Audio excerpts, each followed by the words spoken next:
Como dije, mi nombre es Mónica Sandra Solotke, esposa de Hugo Eduardo Donenberg, secuestrado y desaparecido el 29 de abril de 1976 de nuestro domicilio en la calle Colón 1880 de la ciudad de Córdoba, y estábamos los dos juntos.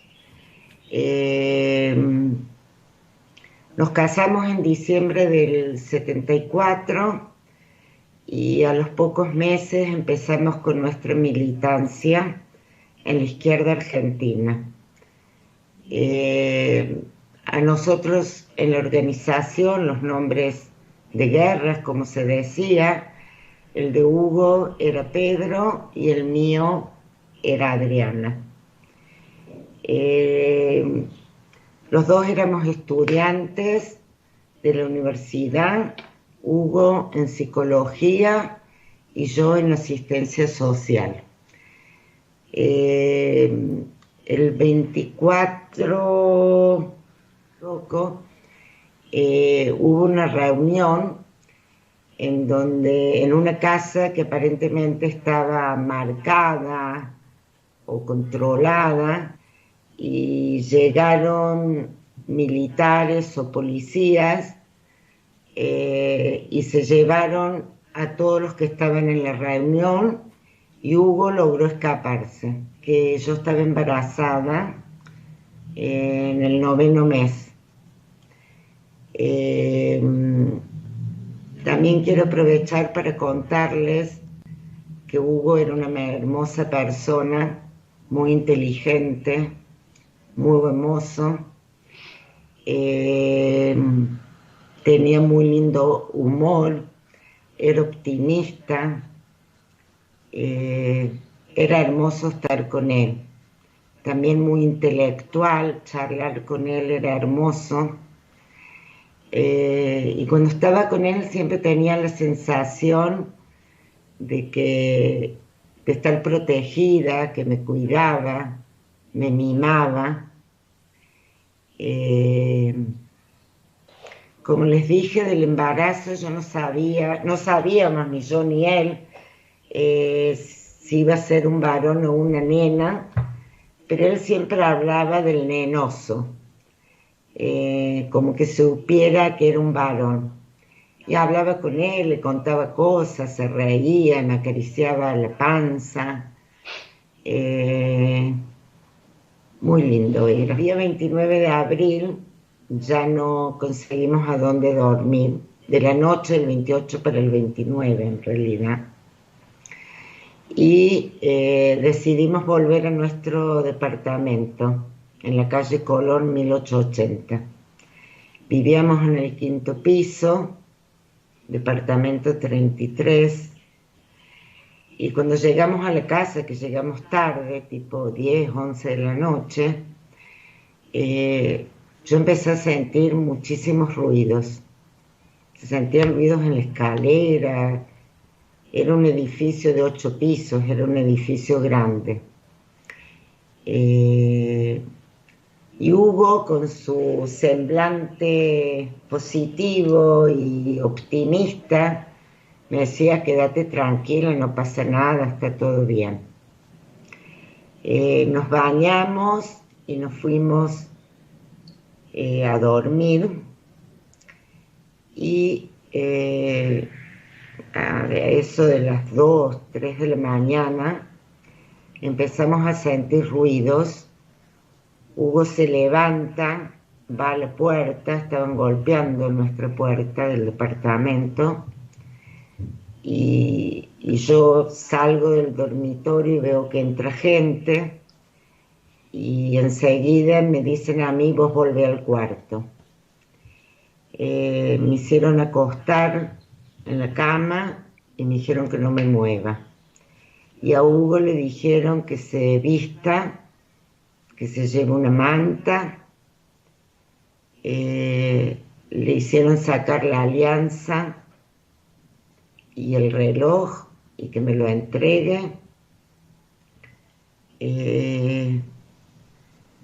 Y que se despida de mí. Ahí Hugo se acerca, me da un beso y me dice, aquí está Darío. Yo entiendo que me quiere avisar que hay un compañero dando vuelta en la casa. Yo no sé quién es ese Darío. Bueno, se van de la casa con Hugo, a mí me tapan con una manta y me dicen que no me mueva por 2 horas y media.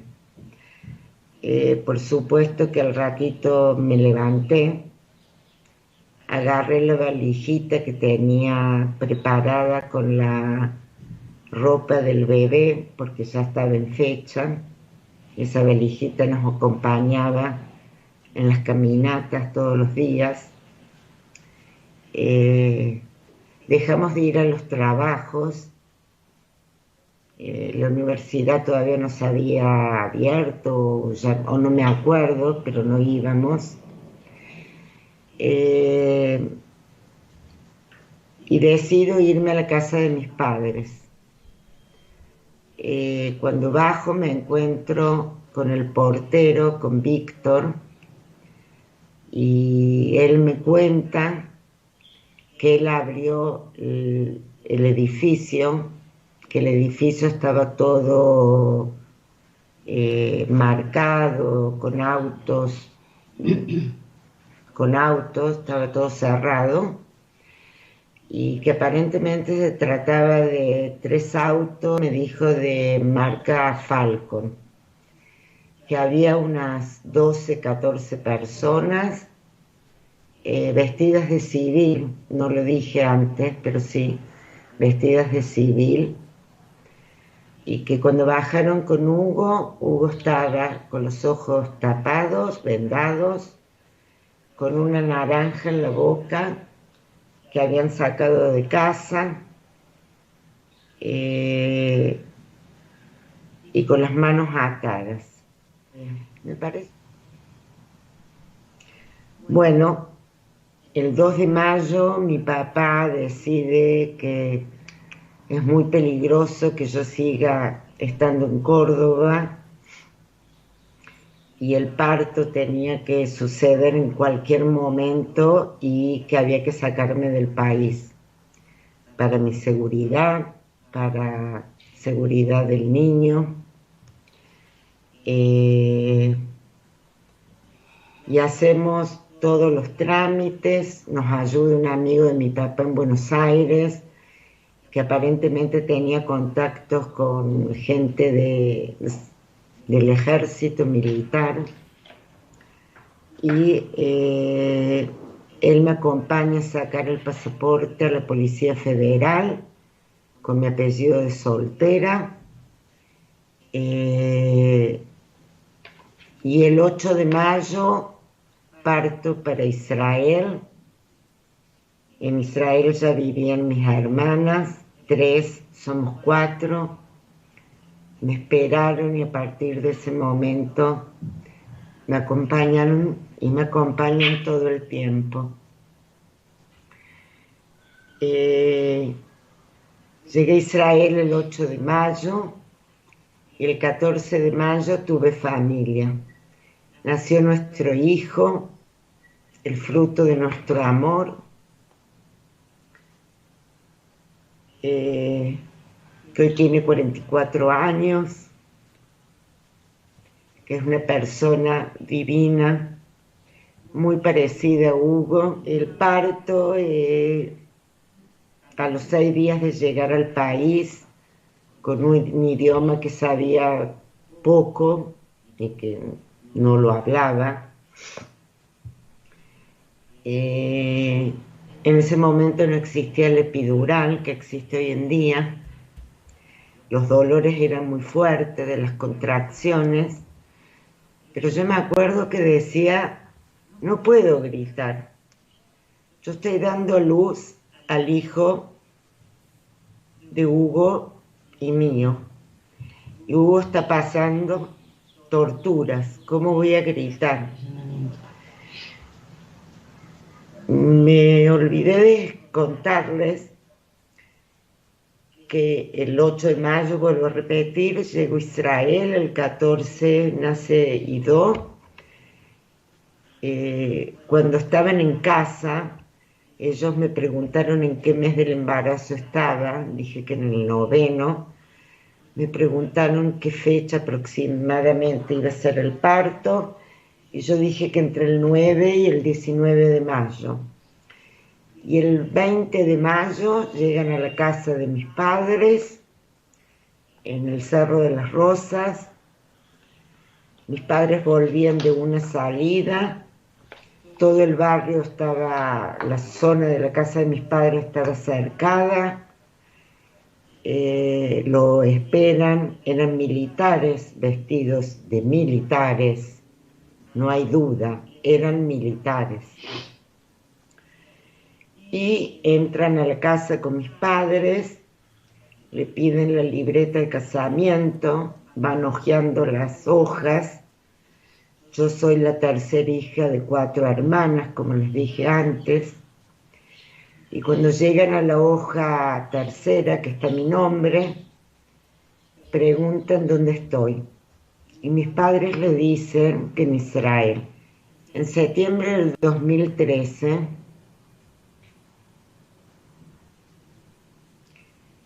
viajo a la Argentina para atestiguar ante el Ministerio de Justicia y tratar de llevar lo que pasó con Hugo y a lo que llegamos hoy, a este juicio. Y ahí me encuentro con una sobreviviente de la Perla, Cecilia Zuzarra, y cuando le cuento, me dice que ella se acuerda, y sé que después hizo 2 declaraciones con esto que les voy a comentar, que se acuerda de un chico judío, de ojos claros, con entradas muy profundas, y quiero que me permitan mostrar una foto de él y otra foto de él que está conmigo cuando ya estábamos juntos, casados, felices. Y cuando le muestro la foto lo reconoce y me dice, sí, creo que es él. Es el chico judío que murió estaqueado al sol en La Perla. Pido justicia a ustedes, les pido que me ayuden a encontrar la verdad. El 11 de mayo del 76 estamos en casa esa noche, toda la familia, así compuesta por 3 hermanos que nosotros, mis 2 padres y mis 2 abuelos paternos. Bueno, estábamos durmiendo normalmente y a la madrugada, cerca de las 4 de la mañana, creo que era bien tarde, empiezan a golpear las puertas de mi casa, diciendo que era la policía, que abramos la puerta inmediatamente. Mi casa tiene una forma particular, es una casa antigua, donde para entrar a la puerta principal hay las habitaciones que estaban en forma contigua, todas dan a esa entrada, digamos, es decir, que en mi casa había cuatro puertas de entrada. Yo lo primero que recuerdo de eso es que el ruido que pateaban puertas del dormitorio de mi padre, el dormitorio nuestro, y también en el de la entrada de la casa. El ingreso de ellos fue a través del dormitorio de mis padres, que fue la primera habitación. Mi padre se levanta, les abre, lo empujan, lo hacen tirar en la cama, inmediatamente entran a la pieza contigua, que es el dormitorio contiguo, que es el nuestro, eh, y ahí nos exigen que nos pongamos boca abajo, con la cabeza tapada con la almohada. Eh, bueno, ahí empezamos a sentir ruidos, empiezan a buscar cosas, a dar vuelta todo, revisan todo. Eh, y yo, después de un rato, escucho eh, la voz de mi hermano.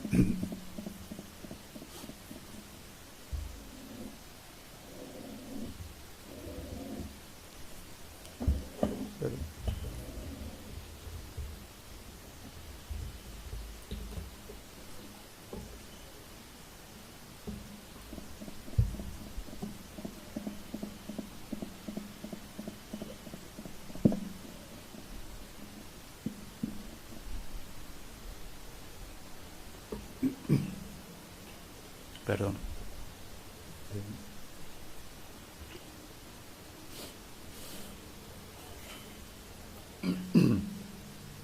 Eh,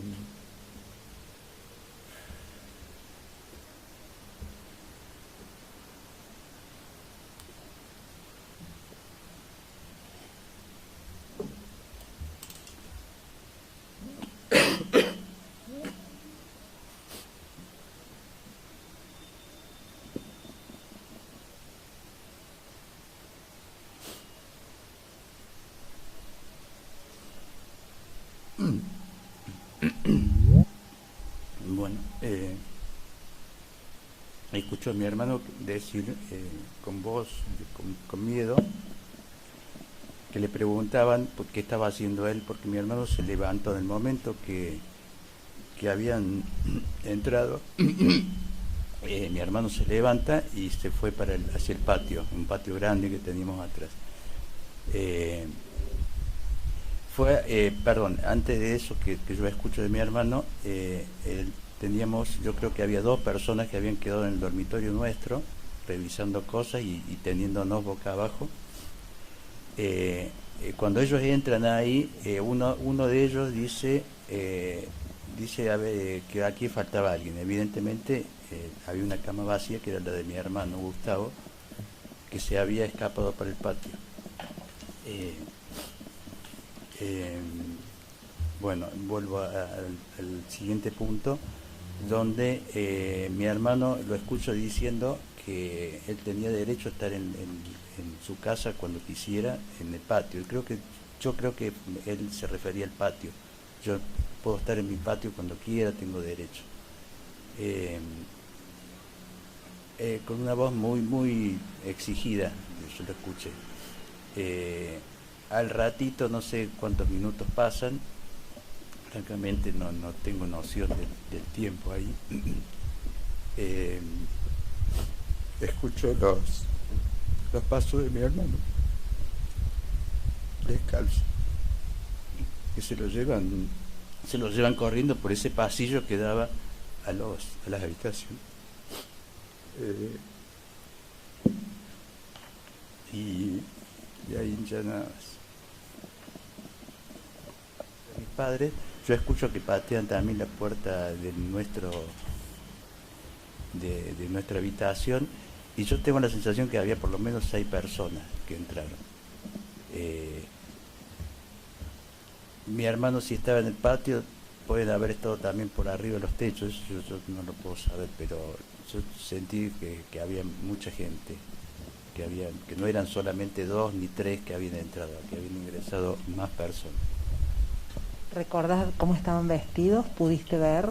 No, no, porque yo en un momento intenté, fuimos muy sumisos, digamos, no reaccionamos, salvo mi madre, pero yo levanté la cabeza en un momento y me amenazó uno que estaba a mi izquierda, me amenazó y me dijo que me volviera a meter la cabeza adentro, y ahí yo no, hasta que nos dijeron que ya cuando se iban, que nada más. No pude ver. Francamente yo no le vi el rostro a nadie. ¿Qué edad tenías vos al momento? Yo tenía 14 años. Bien. Vos dijiste que... a la casa de unos parientes de Venado Tuerto. Eh, Estuvo una semana y él volvió, y la noche siguiente a la que él volvió de Santa Fe fue el 11 de mayo. Bien. Con la, con cómo aprendió a vivir con esta circunstancia, ¿no? Con la desaparición de Gustavo. ¿Qué edad tenía cuando... Gustavo había cumplido en febrero los 16 años, hacía 3 meses que ya tenía 16 años, yo tenía 14, mi hermano 17, 18, 17 de haber tenido. Y bueno, la vida nuestra cambió totalmente, fue un crack en la cabeza nuestra, en la familia, en la relación con el mundo. Yo ese año seguí yendo a la escuela y empecé a sentir mucho temor cuando empecé a tomar más conciencia de la magnitud de todo lo que estaba pasando. Finalmente, digamos, yo particularmente me sentía muy solo y yo decido dejar la escuela a mediados del 77. Yo ahí abandono los estudios. A pesar de que era mi segunda casa, esa escuela que siempre la quise.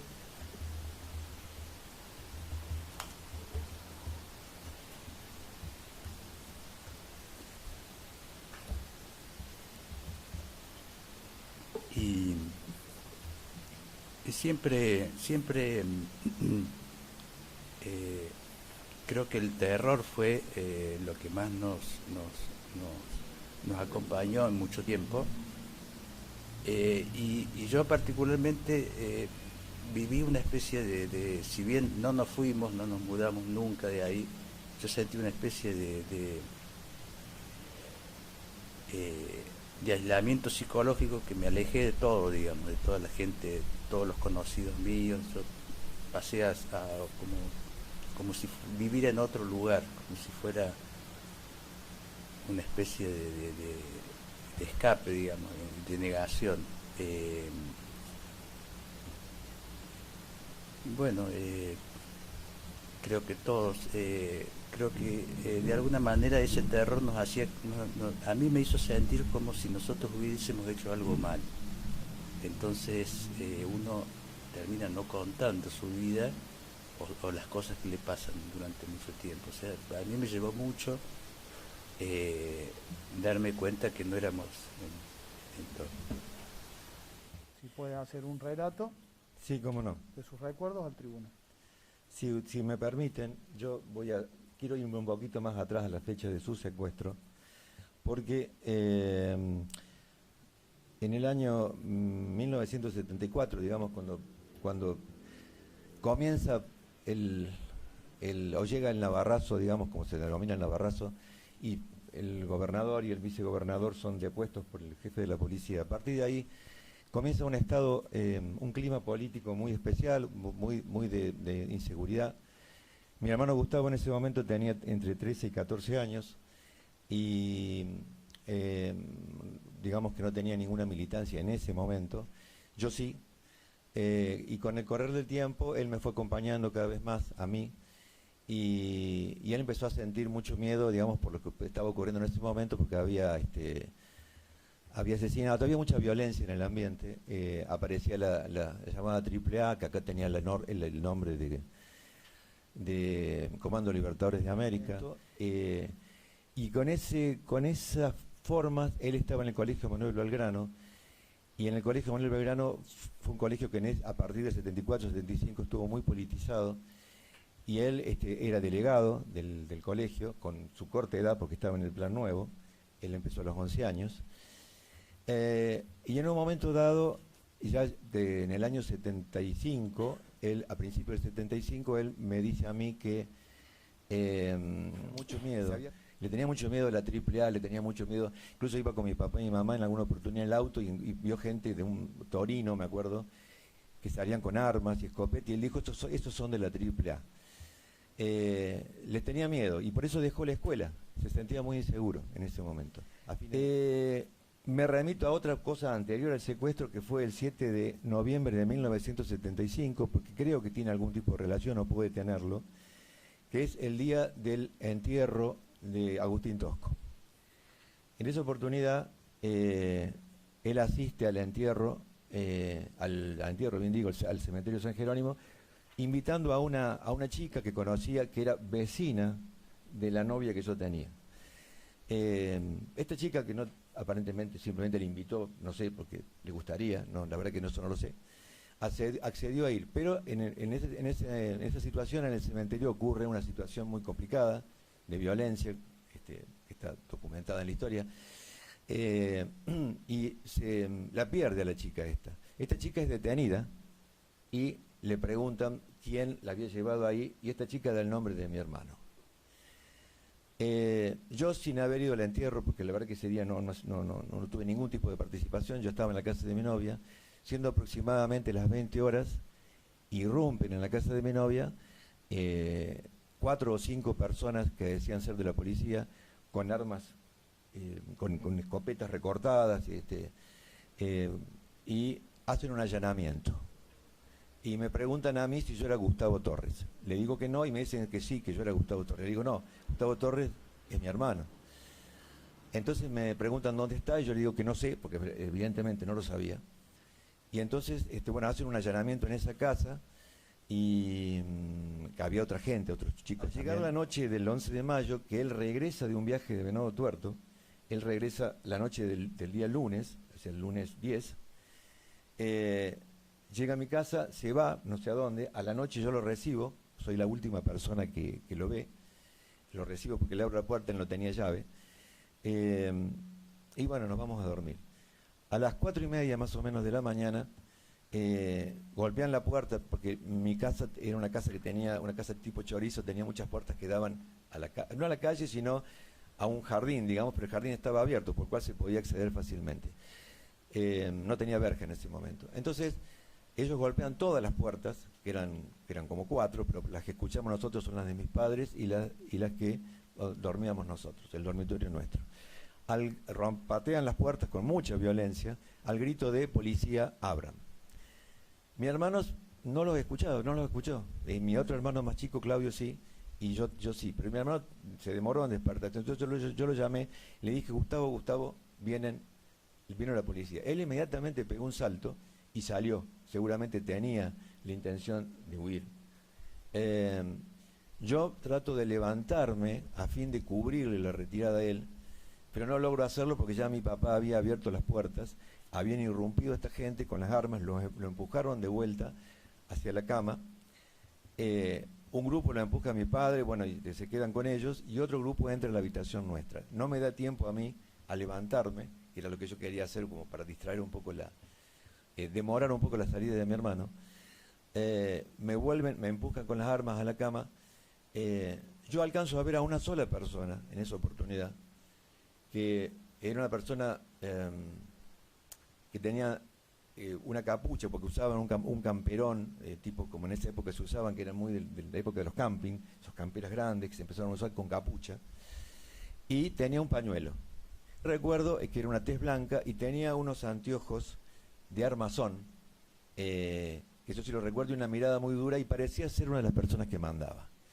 Entonces esa es la persona que a mí me apunta, me empuja de vuelta a la cama, y en el momento que me está apuntando a mí y me está indicando que me pusiera en la cama boca abajo y con la almohada arriba de la cabeza, mira que había una cama que estaba vacía y ahí grita, ahí falta uno, y entonces manda a alguien a correr hacia el interior de la casa, que era una casa larga, insisto, porque tenía 2 dormitorios, un baño, después un comedor, una cocina, pero todo como en hilera. Y eso desembocaba en un patio. Entonces, bueno, ahí alguien sale a buscarlo, yo quedo como me indican. En ese momento se corta la luz porque ellos hacen unos movimientos rompiendo cosas, se rompen un cable y queda la habitación a oscuras. No se dieron cuenta que había unas mesitas de luz que sí tenían luces, pero nosotros no se los indicamos. Nosotros estábamos tapados con la almohada en la cabeza. En esa situación yo escucho en la habitación de mis padres, mi mamá gritaba. Mi mamá gritaba y decía, que quieren, que están buscando, qué sé yo, incluso les decía, ustedes son el diablo, ustedes son el diablo. Entonces el hombre, la persona que estaba con ellos, este intruso, le decía, cállese señora, no me mire, no me mire. Y ella decía, yo sí los quiero mirar, porque quiero ver la cara del diablo. Ella decía eso. Entonces, uno de los jefes, una de las personas que mandaba, aparentemente, esto yo lo escuché, no lo podía ver porque estaba tapado, dijo, ¿qué pasa ahí? Y se fue. Entonces dice que esta mujer no se quiere callar.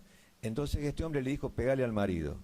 Y lo golpearon a mi papá en la cabeza con un arma, con el revés de un arma. Y entonces ahí mi mamá se cayó. Pero mi mamá les dijo, las armas están en el ropero, haciendo referencia a una escopeta vieja que tenía mi abuelo y a un rifle de aire comprimido, que inmediatamente lo encontraron y lo dejaron ahí porque no era de su interés. Bueno, la inocencia o la ingenuidad que teníamos todos en ese momento, o sea, mi mamá le hizo decir eso, las armas, pensaba que estaban buscando armas.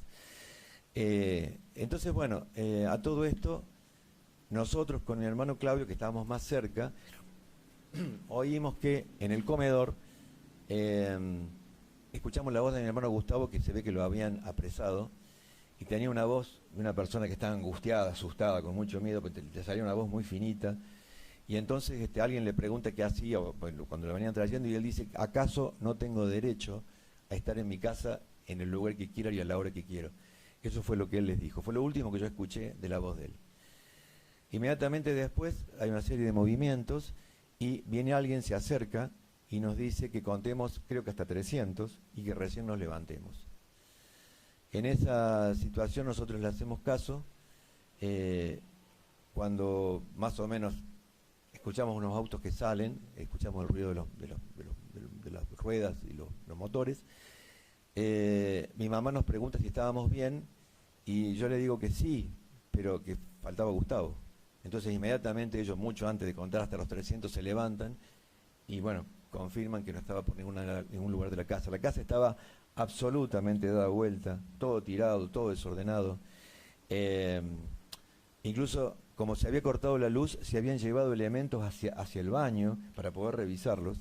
Por ejemplo, un baúl enorme, había un baúl que habían traído mis abuelos de España, porque ellos eran españoles, con antigüedades, con cosas valiosas, digamos, familiares, valiosas en sí mismas también quizá. Había ropa de pieles que tenía mi abuelo, incluso de mi bisabuela. Bueno, muchas de esas cosas fueron robadas, fueron hurtadas, así como dinero, grabadores, cassette.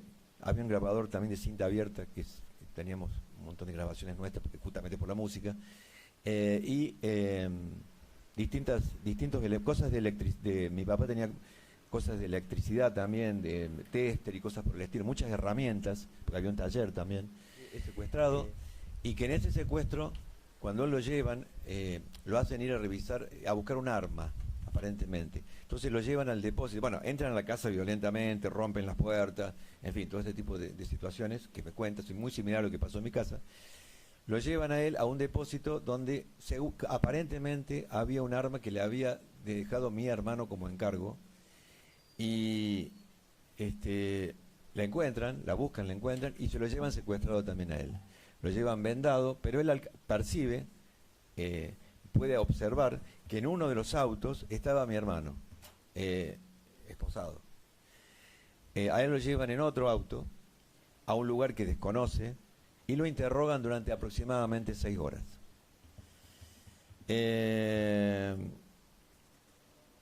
Después de eso, lo liberan cerca de la avenida Fuerza Aérea, en un lugar, y él vuelve a su casa por sus propios medios, y bueno, y ahí termina la situación. Voy a ir, si me permiten, al año 1983, que es donde vuelvo a tener información de mi hermano, pero esta vez a través de una persona que siendo aproximadamente septiembre, los primeros días de septiembre, no puedo precisar la fecha, del año 83, muy próximo a las elecciones, que fueron el 30 de octubre de 1983, y la recuperación de la democracia, aparece una persona joven en bicicleta.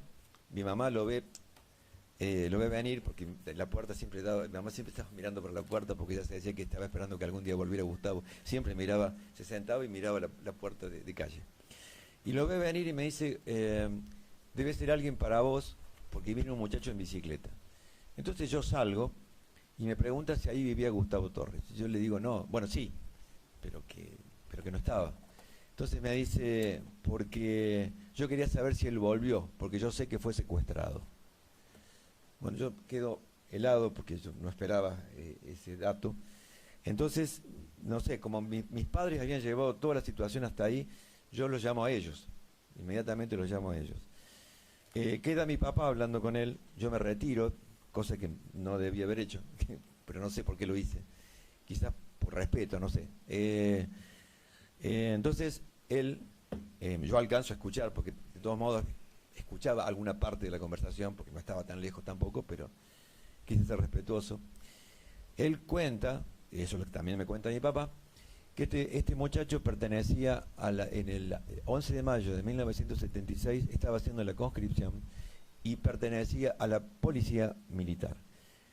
En esa ocasión, junto a otros conscriptos, él participa del operativo, pero como apoyatura simplemente. Se quedan en la calle. Entonces él quería preguntar si mi hermano había vuelto, porque él sentía mucho cargo de conciencia. Bueno, digamos, a grandes rasgos, esta historia comienza en los años 60, digamos 64, cuando yo ingreso al Colegio Loreto. Hago esa precisión porque estuve repasando en estos días, como es lógico, antes de venir aquí, y recordaba que ya en la primaria, en algún momento nos cruzábamos con Coqui. No puedo precisar a partir de qué grado fuimos compañeros de colegio, de escuela, en ese momento. Luego, ya en el secundario del colegio, Nuestra Señora de Loreto, en Barrio Los Naranjos, bueno, ahí sí ya fue increciendo, digamos, el vínculo con Coqui. Un vínculo que se reforzaba en distintos escenarios, porque no solamente la escuela, yo desde muy chico empecé a estudiar guitarra en una academia del barrio, y Coqui, sabiendo esa actividad mía y escuchándome en momentos en que tocábamos, él se vinculó también con la guitarra y con la academia, incluso empezó a tomar clases también con el profesor Quevedo, que era el profesor del barrio donde yo estudiaba.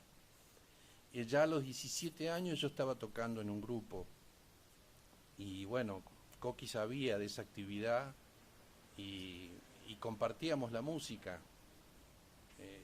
Son los años del comienzo del rock argentino, del llamado rock nacional, o del espíritu de la época. Era un espíritu muy político, era una época muy política. La política estaba, pero planteada no solo en términos de militancia, en el sentido de pertenecer a alguna agrupación estudiantil o algún partido, sino que era como un cristal a través del cual se miraban todas las cosas, la actividad vecinal, nuestro rol en la escuela, las relaciones de amistad, de pareja, todo se enfocaba, ¿no?, de una manera que tenía que ver la idea de...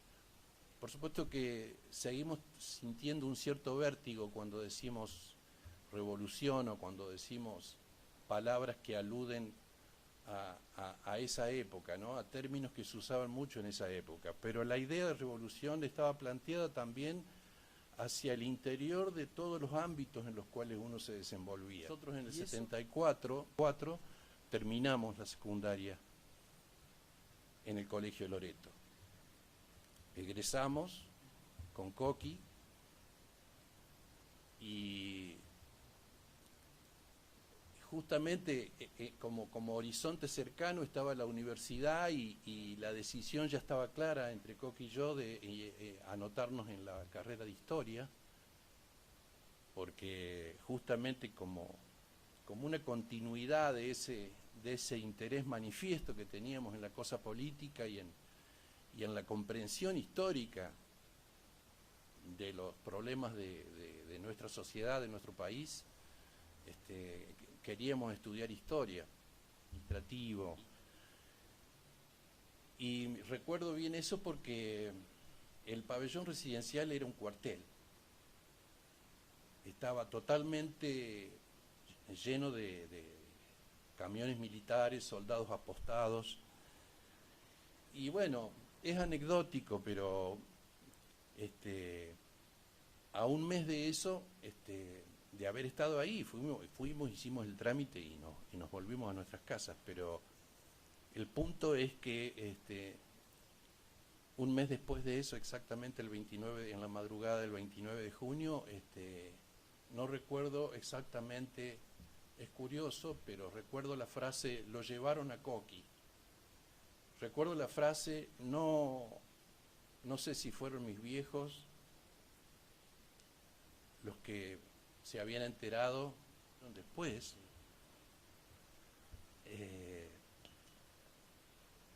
Fue a partir de ahí una ausencia presente todo el tiempo. Una ausencia con nombre y apellido, con imágenes, hasta he soñado muchas veces con Coqui, he soñado escuchándolo hablar, tal vez por ese deseo de recapturar el sonido de la voz.